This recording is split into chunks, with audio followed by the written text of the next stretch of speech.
আসসালামু আলাইকুম এভরিওয়ান। আজকে আমি রান্না করতেছি মুরগি। এটা শুধু কাটা মশলা দিয়ে রান্না, কোনো প্রকার বাটাবাটির ঝামেলা ছাড়া। যারা খুব কম মশলায় আর বাটা মশলার ঝামেলা ছাড়া মুরগি রান্না করে খাইতে চান তাদের জন্য এই রেসিপিটা। আমি অল্প মশলা যেহেতু মুরগি রান্না করব, এখানে আদা কুচি করে কেটে নিছি, রসুন, পেঁয়াজ, কয়েকটা কাঁচামরিচ আর একটু ফ্লেভারের জন্য দিছি কাঁচা ধনিয়া। কড়াইতে এবার তেলের মধ্যে এগুলো একটু নেড়ে একটু পানিটাকে শুকিয়ে নেব বা টেনে নেব মশলাটাকে একটু, যাতে মশলায় কাঁচা গন্ধ না থাকে। শুধু ঘরে থাকা মশলায় আজ রান্না করতেছি মুরগি। এখানে মশলার মধ্যে একটু আমি লবণ দিয়ে দিলাম স্বাদ অনুযায়ী। এখানে দিয়ে দিলাম কাশ্মীরি লঙ্কার গুঁড়ো। এখানে আমি কাশ্মীরি লঙ্কার গুঁড়োটা শুধুমাত্র ইউজ করছি রঙের জন্য, আপনারা এটা স্কিপ করতে পারেন। দিয়ে দিলাম 1 চামচ হলুদ গুঁড়া।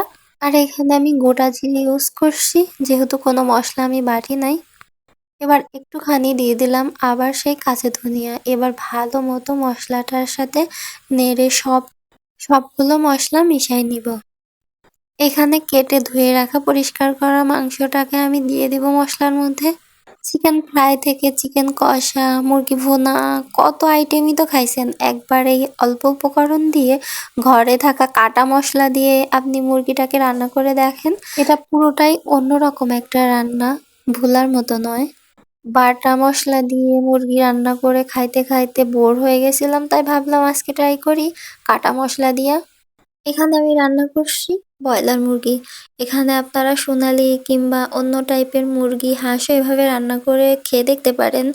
অনেক তো অন্যরকম রান্না করে দেখলেন, এবার না হয় একবার অন্যরকম ট্রাই করে দেখেন।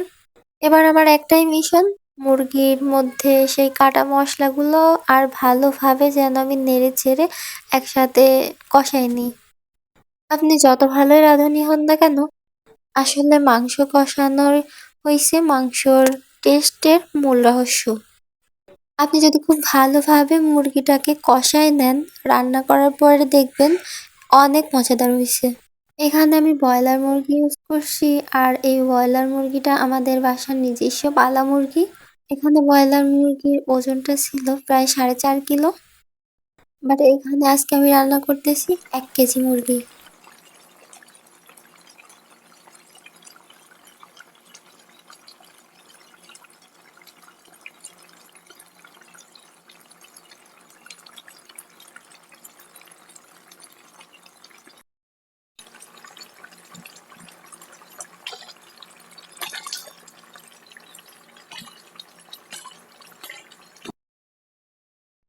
এইখানে আমার মুরগি কষানো শেষ। আপনারা আপনাদের ইচ্ছে মতো ঝোল বাড়িয়ে বা কমিয়ে নিতে পারেন। আমি যেহেতু মুরগিতে ঝোল রাখবো না, এজন্য শুধু সিদ্ধ হওয়ার জন্য পানি ইউজ করছি।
আলহামদুলিল্লাহ, আমার মুরগি রান্না শেষ। এখানে আমি ব্যবহার করছি ভাজা জিরার গুঁড়া, একটু দারচিনি আর এলাচ থেতো করে, আর কয়েকটা কাঁচামরিচ গোটা, মাঝখান থেকে 2-4টা ভেঙেও দিয়েছি।